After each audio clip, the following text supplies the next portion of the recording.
Siku mbili zilizopita nchini South Africa kulirekodiwa tukio la design kama hivi ambavyo unataka ulijue hilo tu. Mchungaji Joshua Makelele kutoka Afrika Kusini alizua taharuki baada ya kudai kuwa ndoto au ameoteshwa maoto kutoka kwa Yesu Kristo yalomwambia kuwa mwisho wa dunia itakuwa ni siku ya tarehe 23 au tarehe 24 ya Septemba mwaka 2025. Taarifa hizi zilienea kwa kasi kupitia mitandao ya kijamii hasa TikTok kupitia ya rap, ambapo baadhi ya watu waamini na mwisho inakaribia. Wapo waliofika hatua ya kuacha kazi, kuuza mali zao binafsi kwa tukio hilo. Hata hivyo, wachambuzi wa Biblia wamekumbusha andiko yasemayo hakuna anayeweza kujua siku wala saa itakayorudiwa siku ya kumbukizi. Historia inaonyesha kuwa mara nyingi manabii kama hao wameshawahi kutokea, lakini utabiri wao haukutimia. Kwa sasa nabii huyu Masala amekuwa na mjadala mkubwa mtandaoni kiacha watu waumini. Hiyo ilikuwa ni baada ya tangazo hilo, ilikuwa ni siku mbili kabla baada ya mtumishi huyo kugundua kitu cha janizo ambaye ni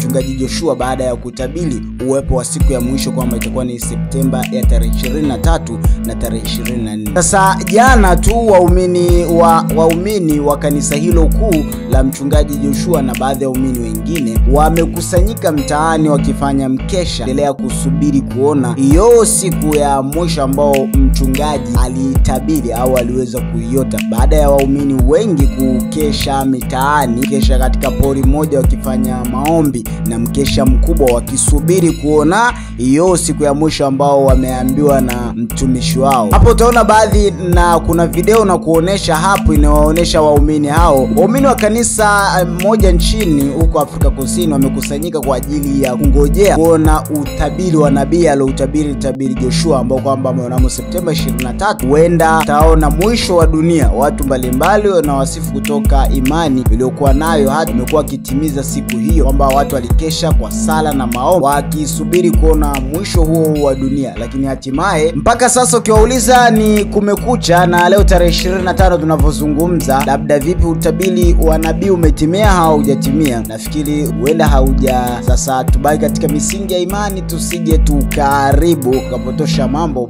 Watu wengine kama mtu ameshauza mali zake na nini, hii inakuwa imekaaje? Ndugu zangu, tunaweza tukajaribu kuelezeana. Watu wameuza mali zao wakiamini kweli siku ya mwisho imefika, na wewe kama ulioambia haijafika inakuaje? Kwa hiyo tubaki kusoma maandiko matakatifu na tuyatendee haki. Kwenye habari hizi, mimi ni Hassan Saddam. Wewe umelionaje tukio kama hili? Dondosha comment yako, nitaisoma next post. Je, unahisi mtumishi alichoambia watu wake yuko sahihi? Ni sahihi tuendelee kuwafuata watu zeni kama hiyo? Maamuzi ni ya kwako. Sasa unaweza kaandika na sisi, share nasi idea. Wewe umelionaje tukio hili la mchungaji kuambia waumini zake kuwa amenakaribia